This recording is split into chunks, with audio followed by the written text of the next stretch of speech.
Hey everyone, we are really just going to jump right into it this week, and we're going to do another Van Gogh study. If you can see it off here to my side, I got a picture of Van Gogh's Windmill on my iPad, and that's what we're going to paint this week. I know it's not very good. I'd like to raise it up a little bit. Maybe in the future, I'd like to be able to show you what I'm seeing while I'm doing this. So you also see that I've got my panel here, and it's got an image on it already. So what I really want to discover, I've never tried this before, so I thought we'll just try it out and see what happens. What happens if you take an old painting that you don't care for and you want to paint over it? Do you have to cover it up? I'm kind of curious. I suspect you don't have to. What I did do was I sanded it down to take away the high points, and then I gave it a coating this morning of raw umber and some liquid just to kind of give it some tone so it can pick up some of that paint and it kind of mix with the colors that are on the canvas to give it that homogeneous look. Now what I'm really curious about is how much of this color is going to come through. How much of this are we going to see, if any? We might not see any of it. But I suspect that some of the canvas will come through, and what is that going to look like? So I'm starting with the sky. So I've got some titanium white, I've got some ultramarine blue.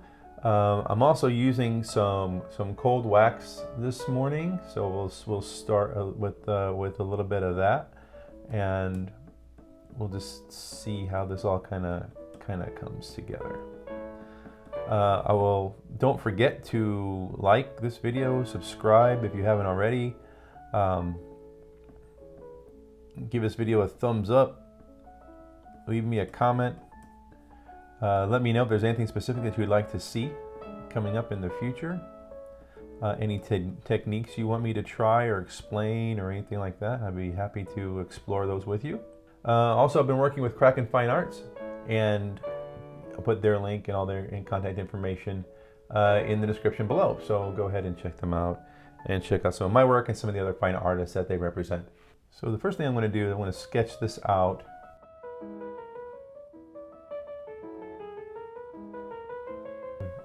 We'll imagine the horizon will be right around in here.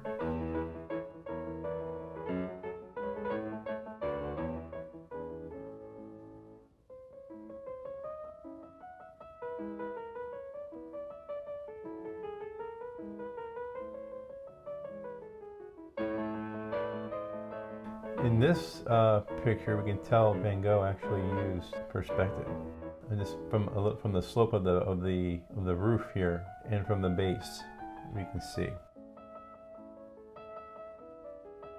Paint in some of the shadow lines where I know where the shadows are going to be. Some key features, like we know that there's this clump of red here. Just giving myself some visual cues. Remember, these don't have to be.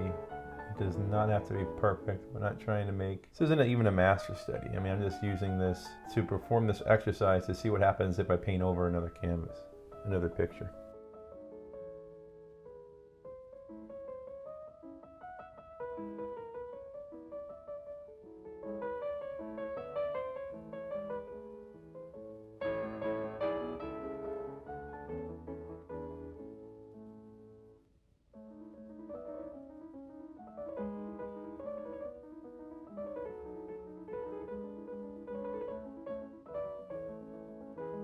So, feels like I made it too big.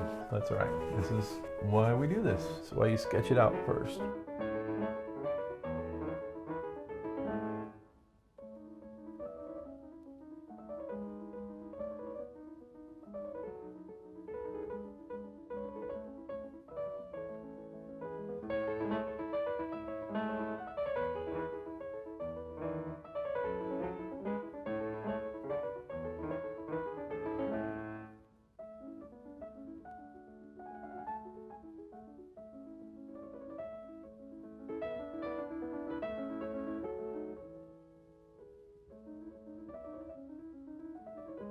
Something like that.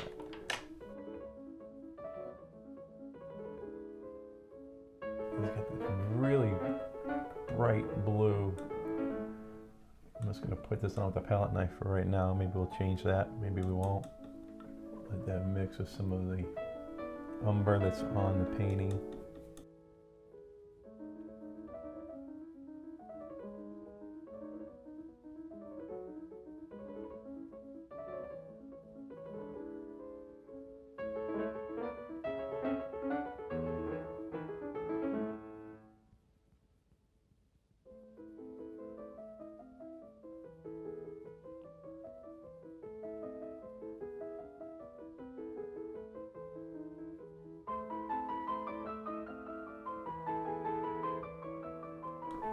And I'm letting that mix in with some of the blue canvas. I think you can kind of start to see how the roughness and everything can kind of just be done all with a palette knife. All the brush strokes just be done with a palette knife.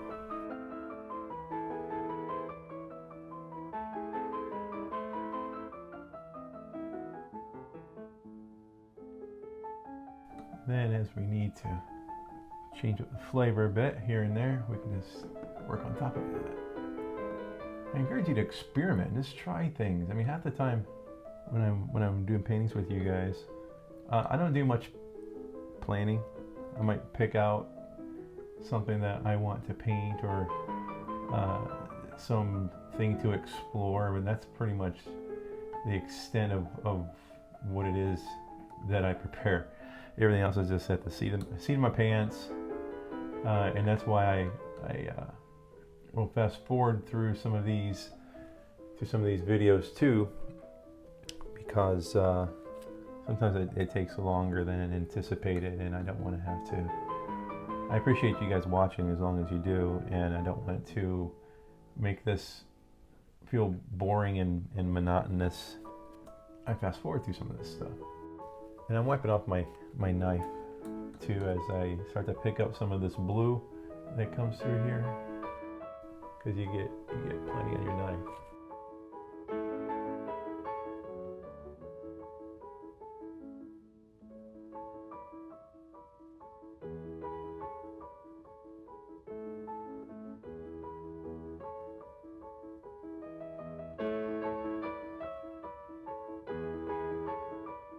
If I didn't mention it, I'm also using some cold wax on here as well. It also gives a little bit more body to the palette knife.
And I'm not completely covering. Now my iPad's getting a little bit in the way here. Let's see if I can push it back a little bit without knocking it off the table. I'm not completely covering up the canvas underneath. I am scrubbing the paint into it a little bit, and I think it's okay. So it looks fairly interesting and rough, and it looks a lot like the texture of the original painting. So I like that, and that turned out okay. Beautiful dark color, akin to black. I don't know that it's true black, but it's really close. It's nice and dark, and I like it. It's going to serve our purpose today. Throw some wax in there too. 50-50 ratio on the wax to paint. You don't want to use any more than that. On my knife, just scrape it up and see if you can see a ridge of paint on there, nice and thick.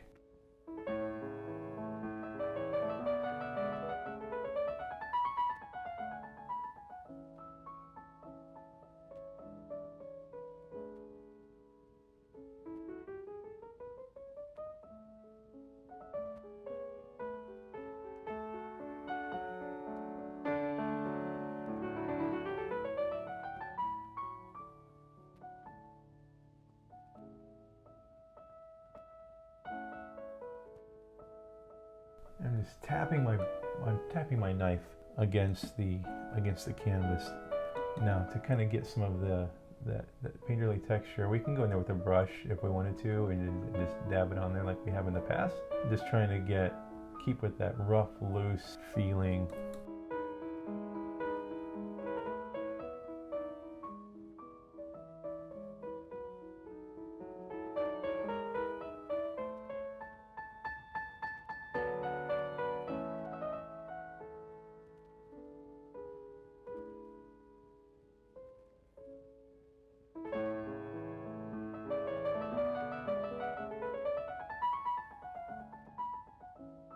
And this is already dark color on the palette in the background anyway, so I'm really just getting color on here just to give me a foundation or something to mix with. Take some sap green, some ultramarine blue, we'll mix that together. The green that's on there, it's got a blue tinge to it. It's a very cool green. I guess you could almost use a phthalo green, but I mix it with a little bit of white just to raise the value.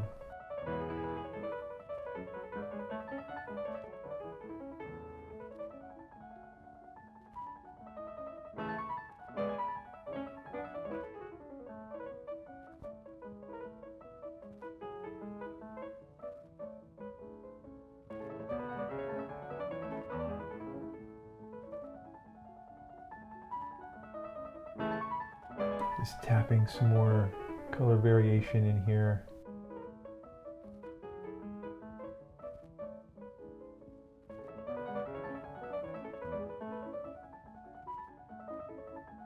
Just want to be completely random and loose and let this kind of take on its own thing here. Oh, I didn't intend to do this all with my knife today, but it looks like it's going that way, and I'm fine with that. I mean, I'm pleased with how it's turning out. So again, it's just another example of this kind of explore. That's art, right? That's what it is to be an artist, just to explore, and don't be afraid to try things, and don't be afraid to not like what you've created. But there are some rules that we do like to adhere to, and one of those rules is what order to apply paint to the canvas. For the most part, and there are always exceptions to the rule, for the most part, you like to apply paint dark to light. If you apply dark paint to a lighter undervalue, there's a great chance that it is going to get muddy. But if you apply light paint on top of a darker paint, you'll be a much better place. Start adding some burnt sienna. Make a couple of steps of some of these colors. What I mean by steps is the value from light to dark of the color. So sometimes you go darker and lighter, and it just helps you build a transition.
add some yellow ochre.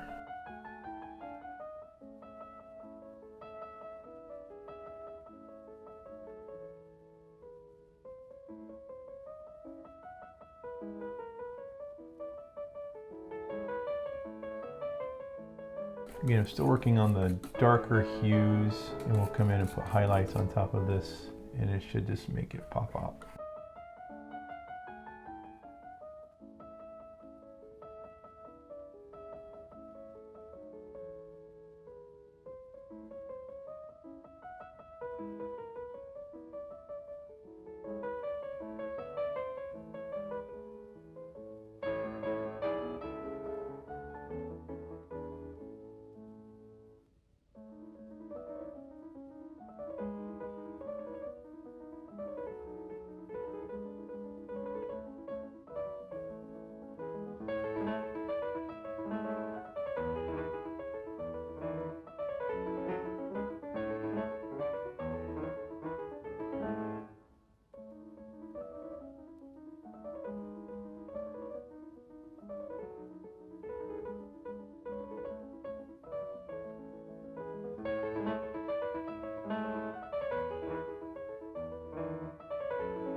All right, now let's see what happens when we start adding some brush strokes.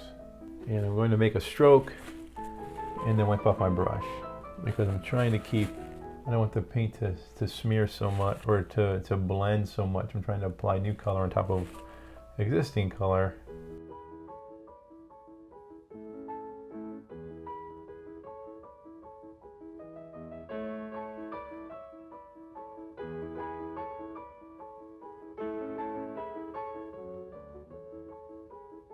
And if you're having trouble getting your paint to stick, just thin it out a little bit. I'm using a little bit of liquid. Thin paint will stick to a thick paint.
some texture on here, just tapping my, and you'll see how this will come together here in a moment.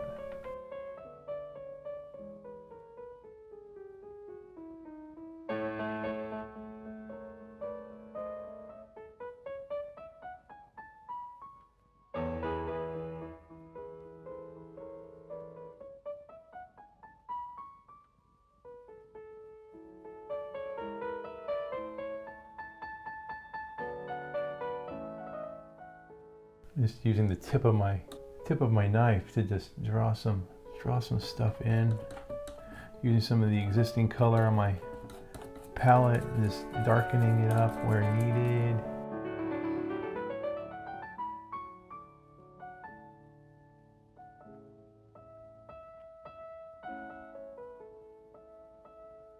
I'm taking some linseed oil and odorless mineral spirits, and I'm diluting some paint. I'm making it relatively thin, and this is a rigger brush, a liner brush, really long thin bristles, and it just puts some nice twiggy kind of lines in there. I twist and turn my brush and just let it be organic. As I put it on there, I twist my brush. I really have to have the paint thin to do this.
Let's put this roof on here. We're going to use the straight edge of our knife to help us get a straight line.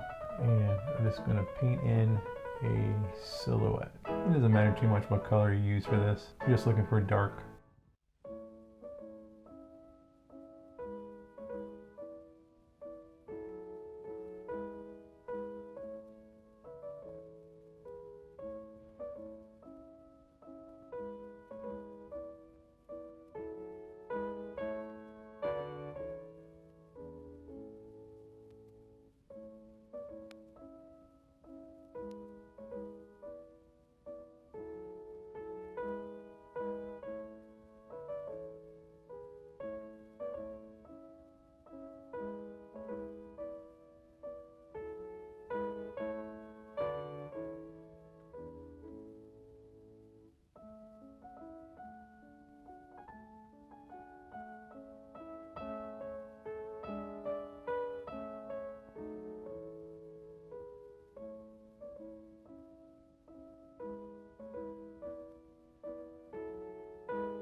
And I'm using a lot of the other colors on my palette. So I'm using that gray, that blackish color that we use. I'm adding some titanium white to it. I'm picking up some of the green that we used in the terrain. And when I'm doing this, I'm not trying to cover up all of that dark. I want that dark on there. It's going to serve as my contrast and shadow. I'm using a filbert brush for this. You can use a flat. Either one would work fine.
And I feel I got the perspective off here. It should have been a little more at an angle.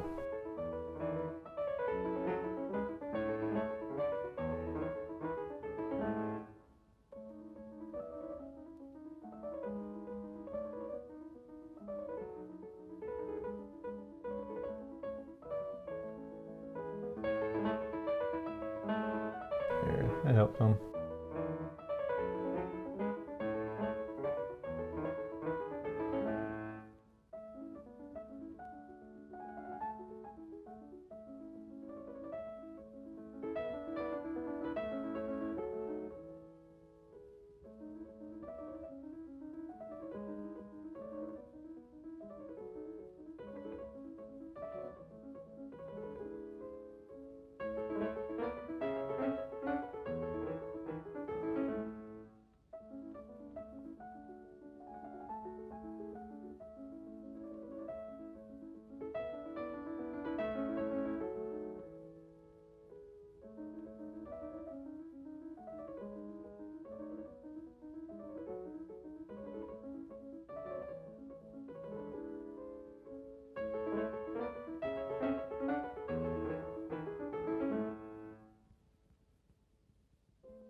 Okay, now let's finish up with this guy down here at the bottom. So we're just gonna go with a rough silhouette.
Oh, almost forgot one thing. Forgot the flag on top.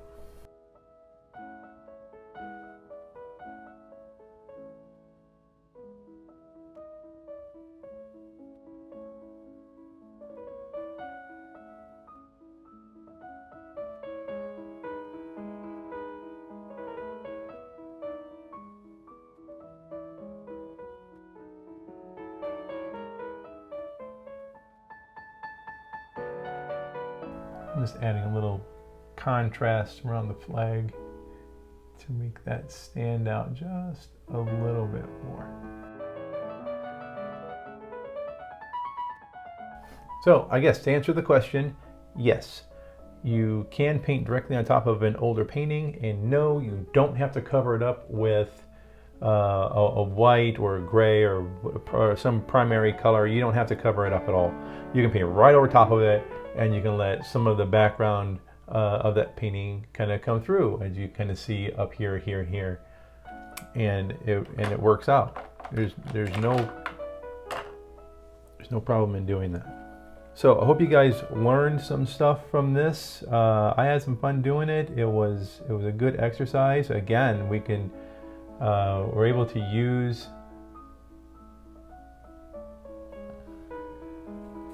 use our palette knife, some cold wax, some impressionistic strokes, and everything comes out really good. So I hope that you share this video with someone who you feel can learn from these fundamentals. Share with me in the comments below if there's something specific that you would like to see. I'm going to continue to work on this a little bit, just a little dabbling here and there. I will post the final piece on my social media, the Stump Project. It's on Instagram, And I hope that you go check it out and follow me there. Until next time, keep practicing.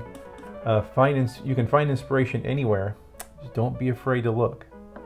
I'll see you next time.